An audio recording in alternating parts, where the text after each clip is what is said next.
Bad news to the camp of Arsenal as Tomiyasu is injured again. Bad news, obviously, going in to the Arsenal fans all over the world, coming in from Qatar and obviously in the Japan camp. It's not only a blow to Japan, but also a blow to Arsenal. Secondly, we are talking about Jude Bellingham hopes to Arsenal. Are they still on? Are they off? Charles Schwartz, a correspondent of Arsenal at the goal, has all what that is all about. Then, lastly, we're going to talk about Reiss Nelson, telling us exactly what is happening in the camp of Arsenal and what his fellow players are thinking at Arsenal winning what we call the Premier League this season. Welcome to this channel. Last video of the day. How are you guys? And where are you watching us from? Smash the like button, comment and share. If at all you're watching us for the very first time, lower right bottom corner, that's the place to be. Smash that red button that has the word subscribe. After smashing it, hit the notification bell that will enable you to get notified every time I put a video onto this channel. I believe we are left with just 90 subscribers to hit 8,000 subscribers of this channel, which is Rokani Media Football. So please do the needful and subscribe to this channel. After subscribing, hit the notification bell that will enable you to get notified every time I upload a video onto this channel. Now, Arsenal is really one of those teams that is topping the Premier League table and 5 points ahead of Man City. They want to go into the transfer window, that is the winter transfer window in January, to strengthen. Very many players have been linked to Arsenal, but they might find themselves looking for another player to come in and play in the central defense if at all Tomiyasu doesn't heal in time of the end of the January transfer window. A hamstring injury is something that is always repetitive. Remember, while at Arsenal, he had an ankle injury that saw him out last season from March until I think April, close to 2 or 3 months he was out. Then he returned, and obviously he went ahead and played a game for Japan in the international duty. And then in the preseason of Arsenal, he got an injury again and he had just returned at Arsenal. He plays some 2-3 all games. Arsenal fans were excited. He got an injury in the game they are playing away in Netherlands against PSV, and he got off the field of play. And ever since then, he had not returned. And Arsenal fans were happy to see him come on in the second half to play in the central defense against Germany. For Japan, he played very well. He stabilized the defense of Japan to an extent that they even went ahead to start to attack, and obviously sometimes they kept the high line and they went off the low block. They had commenced with the game in the first half, but sadly enough, this guy got an injury again. It's not something good to ears, all music to ears of Arsenal fans. And let's bring you this story and what source is really telling us about Tomiyasu, a player they signed from Bologna. Very good defensively and obviously good in the ball and gives you balance very well, especially in the central defense and the right back at Arsenal and Japan respectively. Now, Tomiyasu did not train on Thursday and is doubtful for the match against Costa Rica. That is Japao. Obviously, it's a Japanese source that really is telling us onto Twitter, and they've been so exact that this guy never went ahead to train. We've been told that Tomiyasu is reportedly struggling with a hamstring injury and is a doubt for Japanese match versus Costa Rica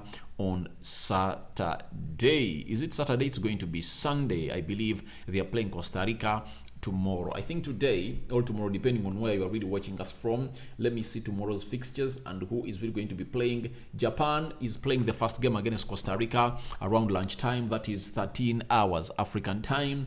Then Belgium is going to play Morocco at 16 hours. Then Croatia is going to be playing Canada at 19 hours. And obviously the big one, Spain versus Germany, will close the day to see who is really going to go on and do the needful and go through to that group. If Spain wins, they go through to the round of 16, and obviously if Germany loses, they are going to be out of the World Cup. So that is Costa Rica, first game being played tomorrow. That means Tomiyasu is out of the game. But there is a fact that we've been told by the source coming in from Japan that Tomiyasu, during the Germany game, Tomiyasu, in his own words, he said, during the German game, I felt uncomfortable in the hamstring as soon as I entered.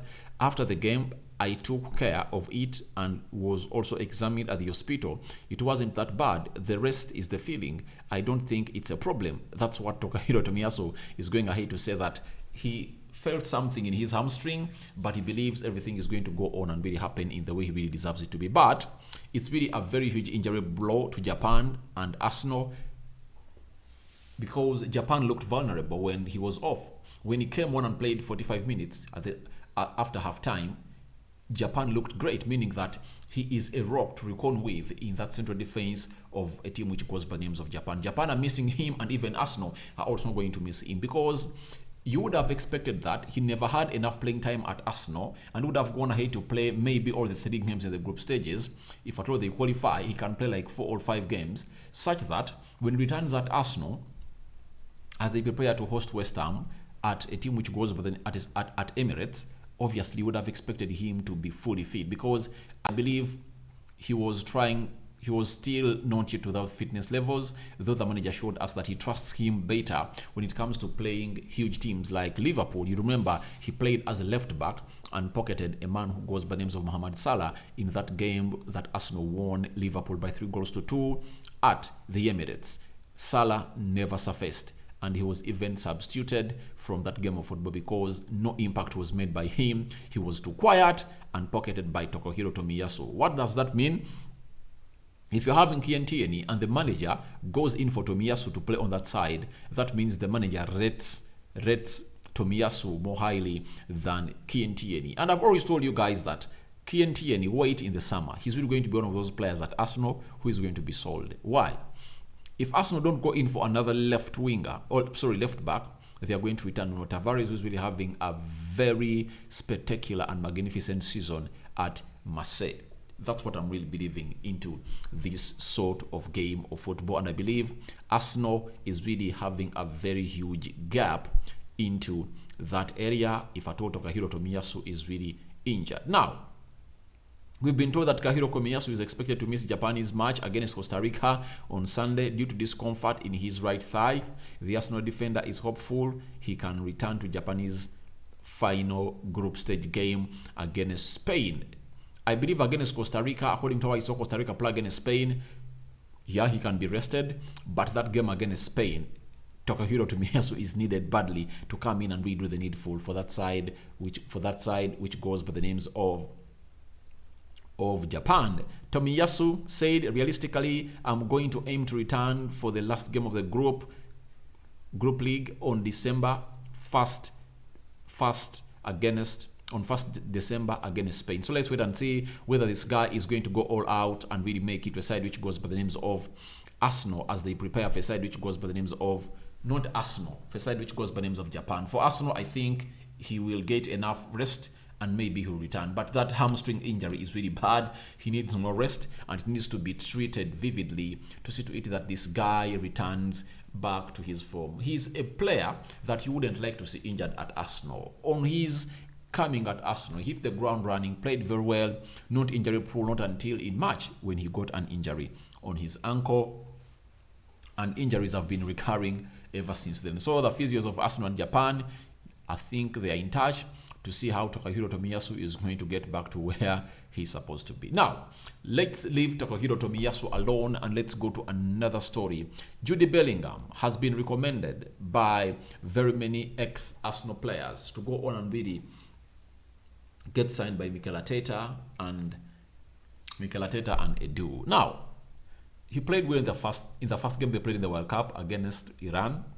This game he played badly, but that doesn't take off him being one of the best midfielders in the world in his age. At 19 years of age, he's playing at the World Cup, he's playing in the Champions League, and he's a player that every team in top football would like to have. Teams like Manchester United, Man City, Liverpool, Real Madrid, PSG, Bayern Munich are really going in for him. Now, Charles Watts, you know him very well. He's a correspondent for Arsenal at The Goal. He has come out and really given us his sincere perspective on whether Jude Bellingham has any hope, or there is any hope of Jude Bellingham joining Arsenal. In his own words, this is what Charles Watts had to tell us, and I said, who am I not to come in here to let you know what Charles Watts has said about Jude Bellingham joining Arsenal. He's telling us that it has to be said that the prospect of Arsenal being able to land Jude Bellingham is an unlikely one. There is no doubt they would be interested, but the finances that would be involved, however, make any deal very unlikely. Now, one thing you would go on and really underline is unlikely. I don't believe Arsenal can go in for Jude Bellingham in the January transfer window. Reason being, they already have far much more options. Even in the summer, however much the money is going to be there, I know Arsenal is going to qualify for the Champions League, and qualifying for the Champions League means that you are adding close to £100 million onto your annual income. Jude Bellingham is not a fit for Mikel Arteta. Mikel Arteta looks at Tielemans. If they don't go in for Tielemans in January, Jude Bellingham will be available at £100+ million in the summer of 2023. But Tielemans will be available for free in the summer of 2023, of which I believe Tielemans is a good player, proven, though he has not played at the bigger team. For me, I believe Tielemans is better than Jude Bellingham. The problem is Tielemans has been playing at Leicester City for so long. If Tielemans goes ahead and plays for Arsenal or Liverpool, Man City or Manchester United for some 2 years, I believe you'll get to know what I'm telling you, that Tielemans is better than Jude Bellingham. The fact is, Jude Bellingham is playing at Borussia Dortmund at an elite side, playing at the top level of world football. Obviously, you can't go out and forget him. I believe Arsenal cannot go in for Jude Bellingham. Reason being, they want Tielemans, and Tielemans is available for free. There is no way they are going to go in and get in Jude Bellingham because there is a player better than him. Concerning the finances, I doubt. Arsenal can break the bank. If Arsenal went in and signed an English player in the names of Ben White at £50 million, tell me they cannot get £100 million and sign Jude Bellingham if at all they want. Arsenal have the money. When you look at how they are really doing their stuff, they have the money to go on and do the needful. And I believe Mikel Arteta has a perfect plan, because when you bring in Jude Bellingham, media is going to be all over you. You're not starting the player. He came in from Borussia Dortmund playing very well and not giving him the desired playing time. When you bring in Jude Tielemans, even if you bench him and he comes off the bench, no one is going to come out and really point at you. I think there are very many factors that are really not favoring a deal for a man who goes by the names of Jude Bellingham to come out and join Arsenal. And one of the factors is all about him having a lot of news on him. He's a very good player. I think Charles Watts has come out to give out that fact of finances. I believe Arsenal can get that player if at all they want. They can get the money. But does the manager want him? I've not heard very many people talking about Arsenal being linked to Bellingham who are credible. People are just wishing, like they wish Ronaldo comes to Arsenal, especially fans of Arsenal have come out and wished Ronaldo to come in and join their side. But this time around, it's not the case. The case is different. It's the pundits trying to push Bellingham to an Arsenal side. Reason being, they know he can go ahead and perform better that side. But Arsenal is having Tielemans, they're having Samuel Okonga, they are looking at Danilo and very many others. The likes of Douglas Luiz, they are looking at. Arsenal is the plan. The plan of Arsenal, especially nowadays, is not to go in for expensive young players. No way. And secondly, if a player is seen quite fitting the strategy of Arsenal, they'll go on and sign the player. Look at what they did at Gabriel Jesus. Close to £50 million was spent for him to come to play.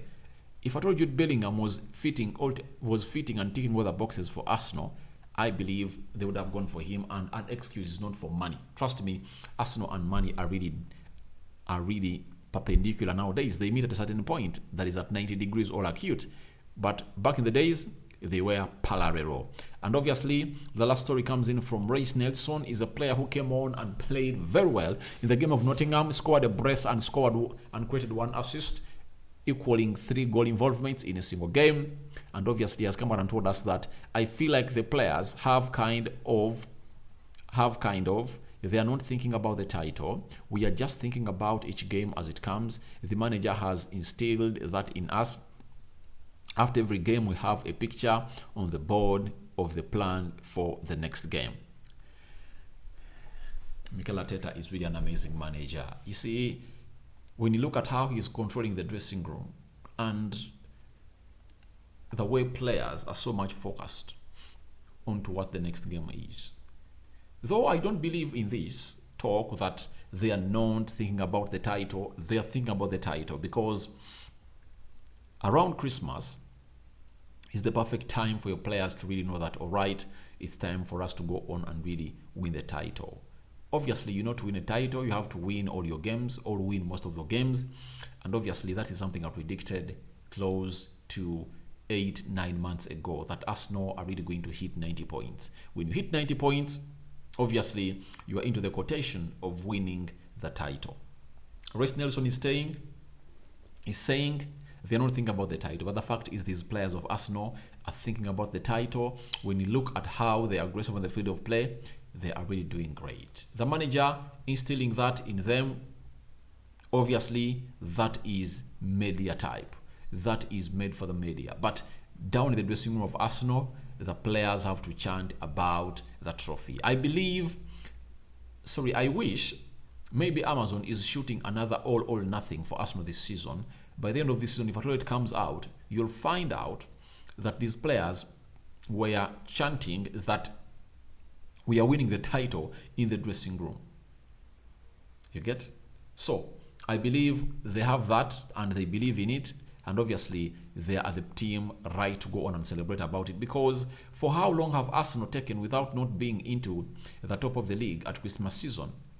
They last did that in 2007. We had the likes of Hele, Broziski, Fabregas, Song Bilong, Matthew Flamini, Ebue. Did they have even Clichy? So they had good players. That's when they last did it. Now, they have a reason to go on and really celebrate it because it is something that is showing the progress of the project of Mikel Arteta. Thank you guys for watching in through. Tell me what you think about Tomiyasu injured again. Bellingham hopes over to join Arsenal. Though to me, I believe it's not all what Charles was telling us. If Arsenal want Jude Bellingham, money cannot stop Arsenal from going there to get that player. Then lastly, Reiss Nelson is saying that the players are not thinking about the trophy, but in actual sense, do you believe they think about the trophy? They are thinking about it. If we, the people who are watching the game of football, are tipping them to go on and do the needful, why not these ones coming out and redo the needful to think about the title? Rokani David is my name. Last video of the day. Thank you guys for watching in through and really keeping it Rokani Media Football. I love you guys and I hand you over to the Almighty Lord to protect you abundantly. Guys, I'm out and see you tomorrow or today. Ciao, ciao.